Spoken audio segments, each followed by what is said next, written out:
آج کا پروگرام ناظرین بہت انفارمیٹیو اور انشاءاللہ بہت انٹرسٹنگ ہے، کیونکہ آج ہم بات کریں گے فرشتوں پر ایمان اور عصری تقاضے کے حوالے سے، اور آپ کو بتلائیں گے کہ فرشتے جو ہیں وہ کیا کیا ڈیوٹیز انجام دیتے ہیں اور کیا کچھ کرتے ہیں۔ بات یہ ناظرین کہ یہ پوری کائنات میرے رب کے عظیم میکانزم کا شاہکار ہے، جس میں ہر مخلوق اپنی اپنی ڈیوٹی کو پرفارم کر رہی ہے۔ وَإِذْ قَالَ رَبُّكَ لِلْمَلَائِكَةِ إِنِّي جَاعِلٌ فِي الْأَرْضِ خلیفہ کے اعلان خلافت، اور حضرت آدم علیہ السلام کی تخلیق کے بعد فرشتوں کو حکم ہوا کہ وہ آدم علیہ السلام کو سجدہ کرے، اور انہوں نے کیا، کیونکہ فرشتے اللہ کی سراپا اطاعت مخلوق ہیں، ہر وقت اپنے پروردگار کی حمد و ثنا میں مصروف رہتے ہیں اور حکم باری تعالیٰ سے انحراف نہیں کرتے۔ یعنی اللہ تعالیٰ نے ملائکہ کی سرشت میں یہ بات رکھی ہے کہ وہ کامل اطاعت کرتے ہیں۔ یہ وہ لطیف اور نورانی مخلوق ہے ناظرین کہ عام انسان انہیں دیکھ نہیں سکتے، یعنی اگر ہم چاہیں تو ہم انہیں دیکھ نہیں سکتے، مگر یہ اس کائنات کے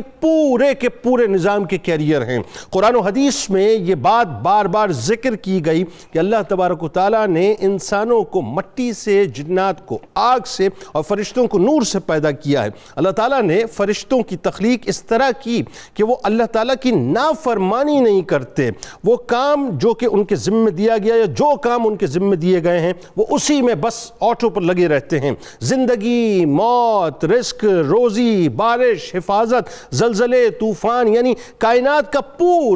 پورا نظام جہاں تک انسانی عقل پہنچ بھی نہیں سکتی ناظرین، وہ فرشتوں کے ذمہ اللہ تعالیٰ نے لگایا ہوا ہے۔ بلا تمثیل عرض کر کے بات سمجھاتا ہوں میں آپ کو کہ جس طرح کسی شاپ کو ناظرین، کسی آفس کو، کسی فیکٹری کو، کسی ادارے کو چلانے کے لیے ایک مربوط قسم کے میکانزم، مشینری اور ورکرز کی ضرورت ہوتی ہے، اسی طرح اس پوری کی پوری کائنات کا میکانزم اللہ تبارک و تعالیٰ نے فرشتوں کے سپرد کیا ہوا ہے، جو اپنی ڈومین میں اور اپنی گیون ڈیوٹیز کو اپنے انداز سے پورا کر رہے ہیں۔ کوئی نہیں جانتا کہ ان کی ڈیوٹیز کیا ہے، اور کوئی یہ بھی نہیں جانتا ناظرین کہ کب تک وہ اپنی ڈیوٹیز کو پورا کرتے رہیں گے۔ فرشتوں میں ناظرین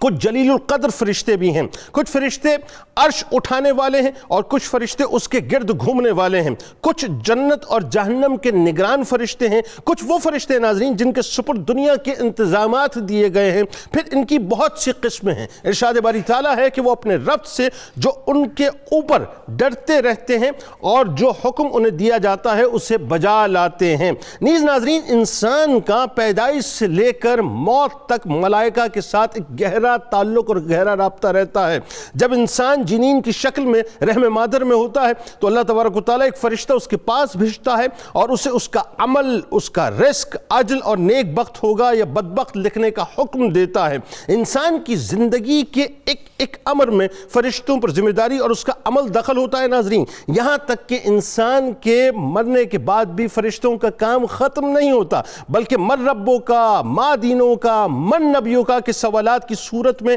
جواب لے کر پھر قبر میں جزا و سزا کی صورت میں کام جاری رہتا ہے، بلکہ محشر کے میدان میں انسان کا جمع ہونا، یعنی انسانوں کا جمع ہونا، اللہ کے حضور اچھے بروں کی پیشیاں ہونا، حساب و کتاب کا ہونا، میدان محشر کی سختیاں اور آسانیاں، غرض ان تمام تر مراحل سے گزر کر جنت و دوزخ میں داخلہ اور پھر دوزخ میں سزاؤں پر عمل درآمد کروانا، یہ بھی فرشتوں کی پرائر ڈیوٹیز میں سے ہے۔ جزا کے دن کے لیے ناظرین پوری زندگی کا ایک لمحے کے اعمال کو ریکارڈ کرنے اور دنیا کے نظام کو چلانے میں اللہ تبارک و تعالیٰ کے حکم کے مطابق اپنی ذمہ داریاں بحسن و خوبی انجام دینا۔ فرشتوں کو خالق کائنات نے ناظرین ایسا بنایا ہے کہ نہ وہ کھاتے ہیں نہ وہ پیتے ہیں، بس جو کام ان کے ذمہ اللہ نے دیا ہے اپنی ڈیوٹیز میں لگے رہتے ہیں، اور ان کی تعداد کا بھی ناظرین ایون کوئی شمار نہیں ہے۔ نبی کریم صلی اللہ علیہ وآلہ وسلم نے فرمایا کہ آسمانوں میں بیت المعمور، اب میں آپ کو ایک مثال دے کے سمجھاتا ہوں حدیث مبارکہ کی روشنی میں، کہ آسمانوں میں بیت معمور ہے جس میں روزانہ 70,000 فرشتے داخل ہوتے ہیں، 70,000، اور اس میں نماز پڑھتے ہیں، اور جو ایک مرتبہ داخل ہو جاتے ہیں پھر دوبارہ ان کی باری نہیں آتی۔ یعنی صرف اس مثال سے سمجھ لیں ناظرین کہ ان کی تعداد کا اندازہ نہیں کر سکتے۔ یاد رکھیے ناظرین، جس طرح اللہ تعالیٰ کی ذات پر ایمان لانا ضروری ہے، اسی طرح نور سے پیدا ہوئی مخلوق یعنی فرشتوں پر بھی ایمان لانا ضروری ہے۔ بس ذہن میں رکھیے جو کرامن کاتبین کی صورت میں بھی ہمیں نظر آتے ہیں، ہر وقت ساتھ رہتے ہیں, جو نکیرین کی صورت میں قبر میں بھی موجود ہوں گے, جو داروغہ دوزخ مالک کی صورت میں بھی سامنے ہوں گے, اور جو خازن جنت حضرت رضوان علیہ السلام کی صورت میں بھی